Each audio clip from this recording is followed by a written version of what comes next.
This is a CBS News special report. I'm Norah O'Donnell. We are coming on the air as the city of Memphis and the country is on edge after the violent arrest that led to the death of 29-year-old Tyre Nichols. Just today, the 5 now former Memphis officers involved were charged with second-degree murder, kidnapping, and other charges. Earlier today, the grand jury returned indictments against 5 former Memphis Police Department officers regarding the death of Tyre Nichols. These are the same 5 officers who were previously or recently terminated by the Memphis Police Department. They are currently in custody. They are Tadarius Bean, Demetrius Haley, Emmett Martin III, Desmond Mills Jr., and Justin Smith. The grand jury returned indictments against all 5 with the same charges. Welcome, everyone. I am Leroy Truth for Leroy Truth Investigations. We are going to join the live press conference of Tyre Nichols' family, and he was a gentleman who was savagely beaten to death by 5 cops in Memphis, Tennessee. Let's join it, and I'll be sharing after. New York, and for those of you who don't know that, sister, as me and attorney Mac Moore talked this morning, Carrie Ann Horn was a black police officer. She witnessed one of her fellow officers brutalizing a black citizen, and she intervened and stopped me, got assaulted herself when she tried to stop him. But because she intervened, she was retaliated against, and she was terminated and had to fight almost a decade-long battle to get justice because they had no duty to intervene for police officers before her courageous act. And the issue is, we have to make it official, we have to make it documented, we got to put it on the books, we have to have... I'm going to pause it for a minute. People keep saying there are only a few cops who are bad apples. It's only a few bad apples. There are hardly ever any good cops. I'm not saying there are none, that there are not 0, but it is very, very small number. And whenever a cop intervenes, they are blackballed. They are assaulted. They are harassed, sometimes murdered, and usually fired as a result of them doing the right thing. So how do you know most cops aren't good? Because when's the last time you saw a cop beating the crap out of someone, harassing someone for nothing, for no reason, and their partner or other cops intervening and stopping them? It almost never happens. Let's get back to this. Notice that police officers, you have a duty to intervene when you see a crime being committed. You expect the people to say something. Well, why don't y'all show us how to do it? You all go first when you see a crime being committed. And then people in our community will feel a lot more safe when they go intervene and say, we saw a crime. When you want us to tell what we saw, well, you tell what you saw too. Amen? Amen. And so this is what Ms. Vaughn and Rodney and Jamal and Kiwana and Michael, his siblings, that's what they want. They want reform with these charges. Now, before I bring Attorney Tony Ramanucci up to give some remarks before we bring the family, we want to underscore this 2 more points. Number 1, the fact that this unit had engaged in this type of brutality before. This unit had engaged in excessive use of force against black citizens before. And by the way, they were called the Scorpion Unit. It's an acronym for some special unit to reduce violence.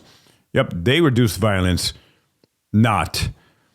So many of these units, they become super aggressive, hyper aggressive, and they become literally these thugs with qualified immunity. And they almost always get away scot-free. No justice, no penalties. But because Body cam footage was available. This now is in the possibility of justice. I don't believe necessarily anything's going to happen to these cops, that they're actually going to serve any time. But once in a while, the prosecutors will have sacrificial lambs, meaning a very small percentage of the cops, they will sacrifice them to say, look, we hold them accountable, while not holding the other 99.9% accountable. The cops have murdered people, they get away, they're working, they get a vacation for a few months, paid vacation, then they're working again to assault, harass, and sometimes murder other innocent people as well. So let's continue here. And Attorney Rabanucci and I plan to make sure that is pointed out in a civil case on behalf of Tyre Nichols. Because as citizens have reached out to us and the family about this happening to them, there's a brother who said 4 or 5 days before this happened to Tyre, that same Scorpion unit confronted him while he was in his car going to get pizza. And he said that they used all kind of profanity against him. They threw him on the ground, talking about where the drugs and where the weapons, and he was like Tyre and put a gun to his head. And this brother, after he survived this ordeal, he said he called to the police department twice, to internal affairs, twice. And they never responded to him. If they would have responded to him, we might not be here today. I'm going to pause that. This is super, super important here. Is he mentioned internal affairs. What other job do people get to monitor themselves and determine if there is fault or not, wrong or right done?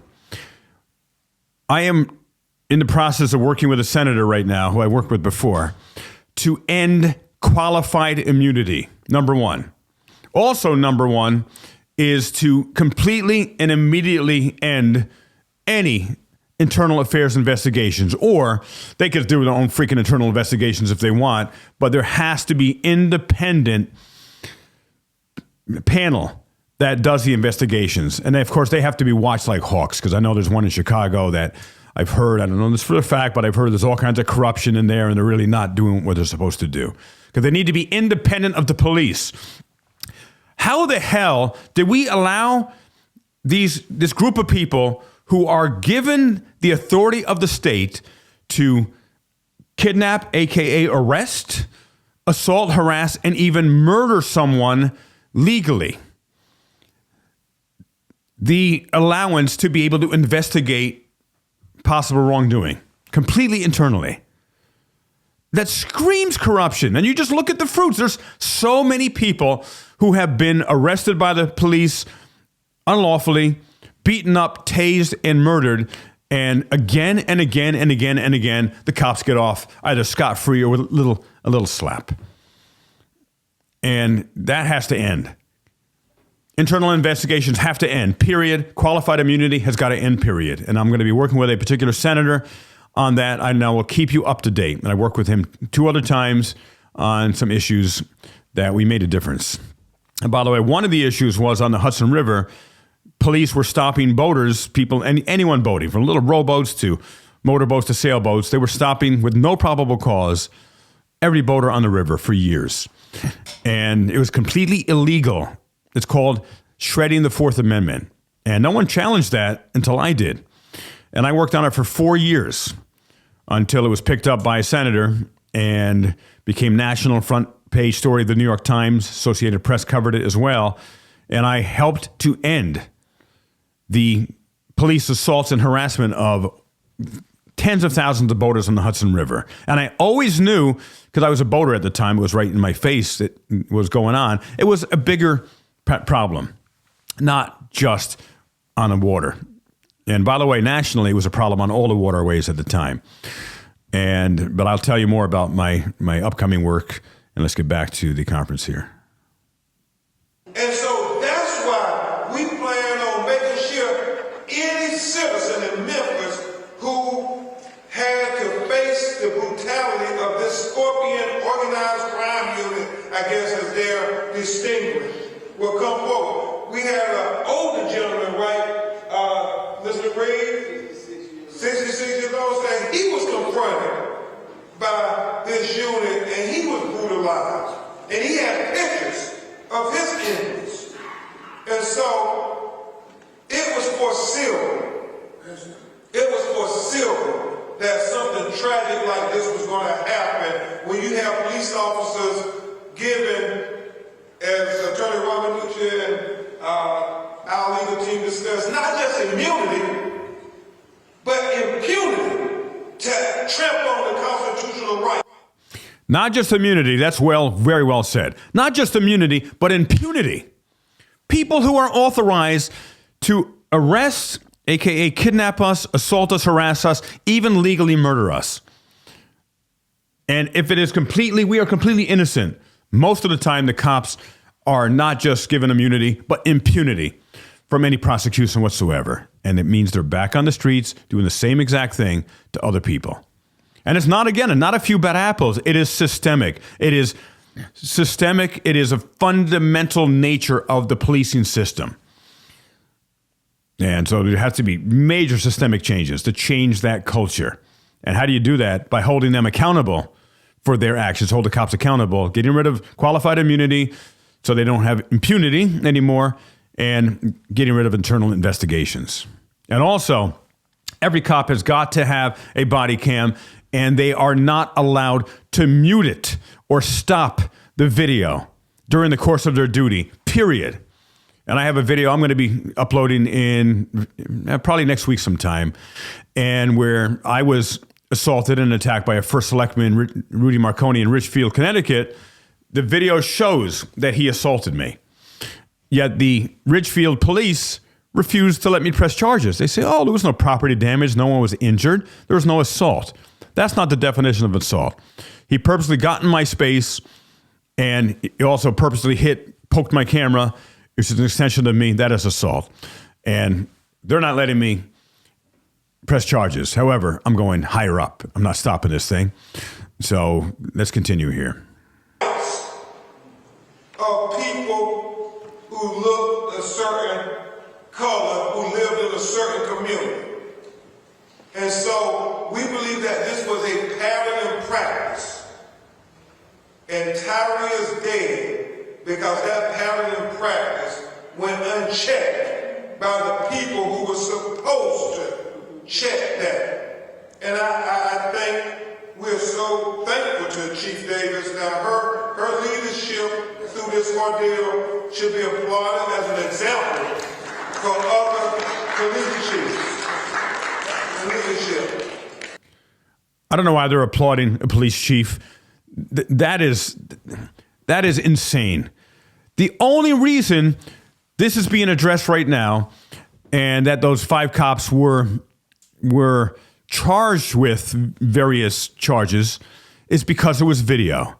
I guarantee you, if the video didn't exist, and if people didn't demand the body cam footage be released, that chief would have not said, hey, I know what happened. I'm going to tell you what happened. We need to hold these cops accountable. That wouldn't have happened. Stop that. Stop applauding when a chief gets caught, when their department gets caught, and stop applauding as if they did something right. They got caught. Their department got caught. You know, if they're smart, they will be transparent at that point.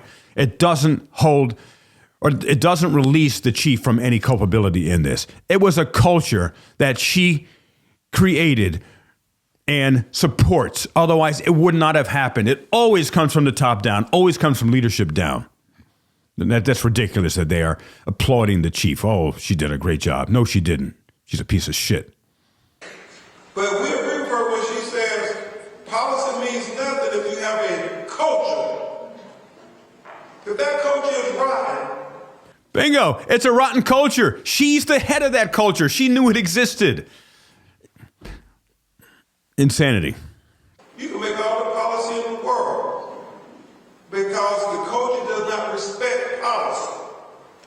We have to make sure that the culture not only respects the policy, but the culture respects the community. And that is what we have to do if we're going to give Tyre Nichols the proper legacy. And then finally, we think about, as Ms. Rovan said, they came to her house and they told her she couldn't go to the hospital. Yes. And it wasn't until 4 a.m. in the morning that the doctor called her. They told her that her son had been pepper sprayed and tased and that he was nearby. Never told them where they were at. And so we believe that we cannot allow anybody to ever cover up crimes against our loved ones in our community. It happens far too much in America. And we have to have this conversation over and over and over again until it stops. No, we have to stop having conversations about this because it's not stopping. How many people have been murdered that you were aware of? And by the way, it is not only black men who are being murdered by police. It is an authoritarian problem. Many, many white men are murdered by police as well, but the press does not highlight them. And every single one of these human beings' lives matter. And enough with the conversation. We have to change the system. And the system can't be fixed because it's broken. Now, I'm not claiming I have an answer for you, but I am interested in what you are going to share in the comments. I'm going to be meeting with a senator soon. I want to hear from you, my subscribers. And if you're not subscribed to me, please subscribe to me. I would love to have you as part of the Leroy Truth Investigations family here and keep you up to date on all new videos and updates. What can be done to solve this? It's another murder, another body cam footage release. People get upset, understandably, absolutely, but then nothing changes. It's business as usual, and this is not an isolated incident. It happens throughout the country every single day.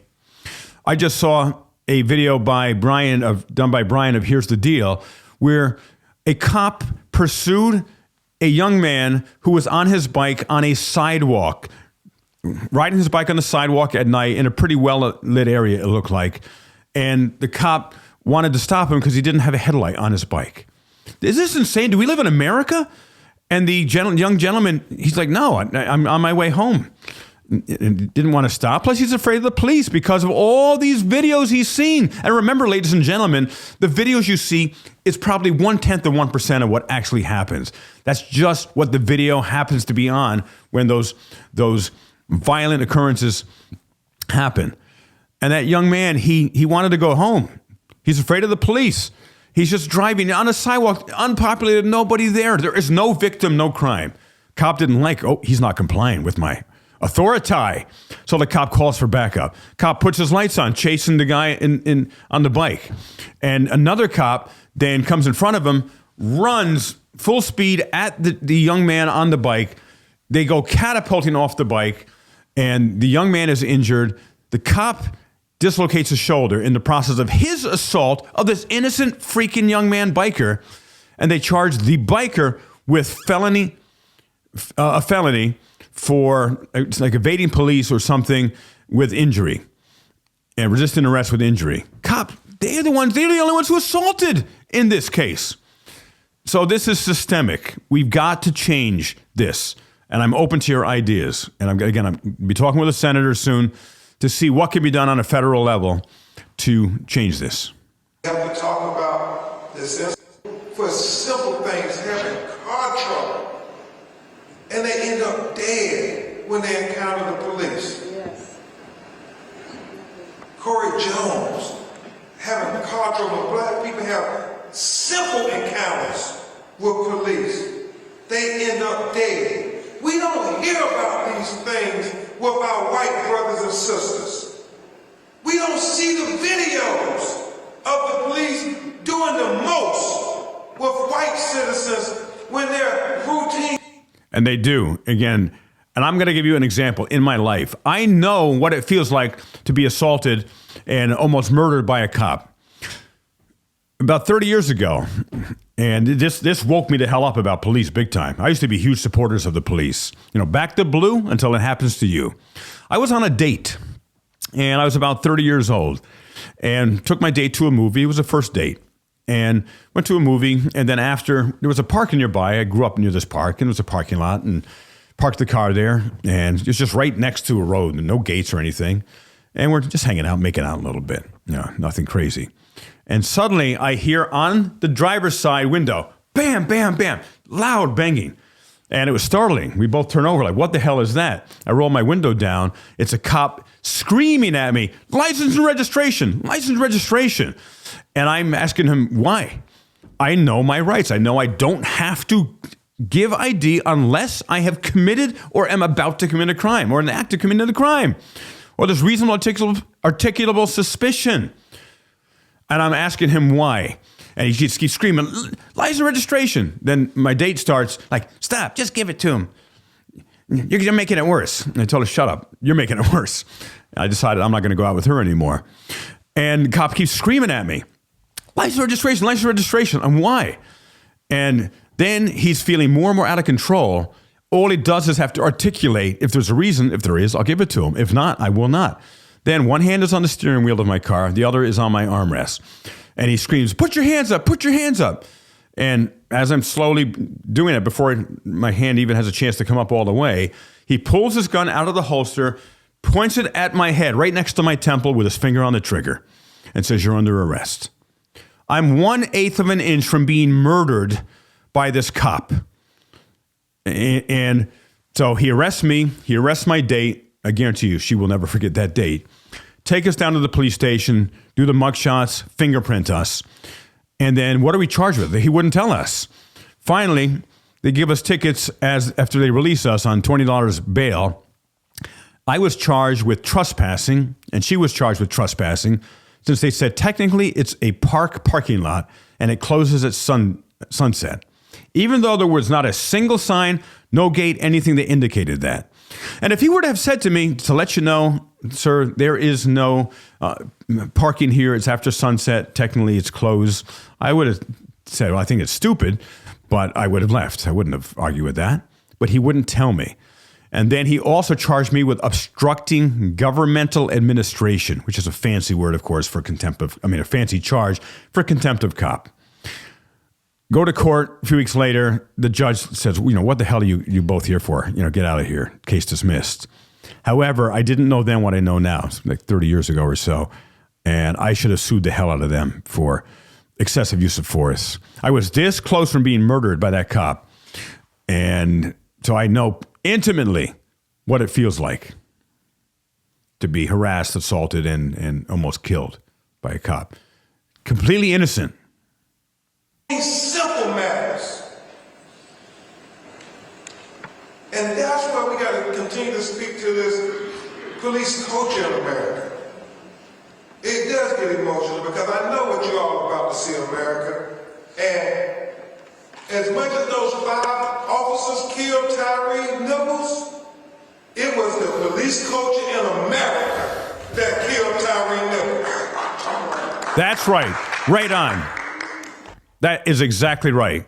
It is not a few bad apples. It is the predominant and pervasive fundamental police culture in America. It's an authoritarian culture.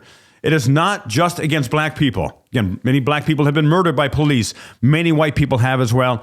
And I can attest to, I've been arrested 3 times by the police. I know what it is like as a human to interact with these people who come at us as aggressors and deniers of our basic fundamental human rights as a human.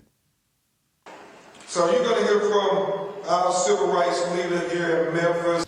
All right, so I'm gonna end this here today, and wanted to at least get some of the press conference here. and share this with you, as well as some perspective. And remember this, ladies and gentlemen. Number one, always film the police. The moment there's any encounter, they pull you over for anything, they're talking with you for any reason, get your camera started and make sure it is not vertical. Make sure it's horizontal. You get a lot more of the scene when it's horizontal. You get very little here. You see a lot less, of what's going on. Number one. And number two, call your senators, your congressmen, congresswomen, your local governments, not the police. They're not going to change it. It's like telling a rattlesnake to stop biting people. It's their nature. And we need to change fundamentally what it is that policing is. And I'm open to your ideas to share with the senator I'm working with. Thank you for your support. I'm committed to changing this. Again, I've intimately experienced what they've done. And as well, I've also been assaulted and slammed by a cop another time for exercising my constitutional rights as well. Again, I know what this is, not just from watching videos, but I've lived it. And it has to change. And enough of the conversation, enough of someone else is murdered by police. Oh, media runs it for a little bit. It's a big deal, which of course it is. But then business as usual afterwards. There's no end with that. And one last thing I'm going to share with you today. About 10 years ago, when Obama was president, this is when mainstream media was showing a lot of black men being murdered by police. And I don't see anyone coming forward to say we need to find out what the root cause of this is and stop it, not just complain about it. And I didn't see Al Sharpton doing anything, Jesse Jackson, some of the other African-American leaders. And as a human, I said, I want to change this. And I contacted the head of the NAACP in New York State, where I was living at the time. And I talked with her. I don't remember her name, and I'll find that out. And I said, listen, I have had enough of seeing all these people murdered by the police. And I am stepping forward because I haven't seen anyone in the U.S. step forward to say, let's stop this. And I am willing to step forward and to change things. And you know what she told me? The head of the NAACP told me, there ain't nothing you could do about it. There's nothing we could do about it. I said, excuse me? Did you just say there isn't anything that you could do about it? You're the head of the NAACP. You're supposed to be here for the advancement of people of color. And you're saying you're playing a victim?